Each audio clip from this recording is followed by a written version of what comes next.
cross squaring. This is Darren's bar. We're going to do some cross squaring on his bar to see how it is. First off, if you want cross squaring to work, you've got to have parallel parts. So I'm going to check that first.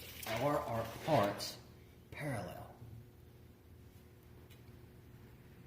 This one's 20 inches. Yep. This one is backwards 20 inches. They're parallel. Awesome. Now we're going to measure from this side. And we've got 31 and an eighth. Actually, it's 31 and a 16th. And then let's go over on this side. And we are, whoops, we're slippage. We are just a hair over 31 and a 16th. So, just a smidgen off. That's totally fine with this. If you've got two parallel pieces, it's half of whatever the difference is. So let's say if this was an eighth, the actual difference between the two would be a 16th. That's totally cool. Where you run into problems is whenever you do this. I didn't square it first. Now instead of having two parallel lines, I've got one that's maybe squared and my other side's cattywampus. Now whenever I try to cross square, it's not, if it's a quarter of an inch off, it's a freaking quarter of an inch off. It's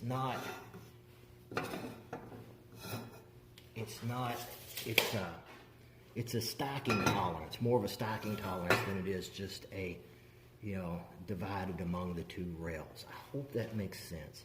If it doesn't, completely understand. But think about it, I think it will catch on and latch on to you. Now, being as I was looking at a tape measure,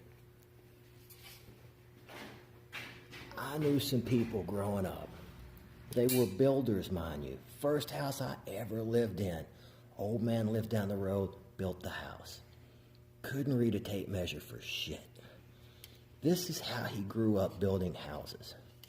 If I've got something that's, say, 8 inches, then it would be 8 inches.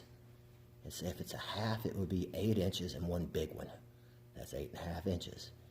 If it's 8.25 inches, it would be 8 and a little one. If it was 8 1/8, it would be a tiny one. And if it was 8 1/16, hell, they didn't even count it. So if you were going for 8 5/8, it would be 8 and one big one and one little one. I shit you not, they built houses this way. The house I was growing up in, every door had to be cut for the opening. Not square at all, but the door opened.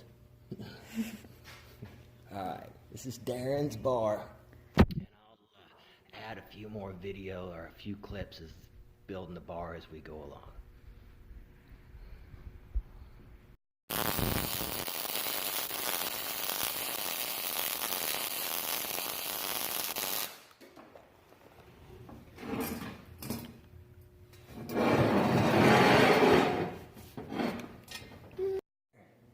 This is your grit machine. Cross squaring. How did it help me? I'll show you. So, by cross squaring and having parallel and knowing the difference in size of these two materials, I know how much I can be off. Simple enough. For this particular design, these are parallel, this is cross squared, I can be off 1/16 of an inch and have plenty of room. So, plenty of room to go. 1/8 of an inch and you're going to start getting some binding in the carriage.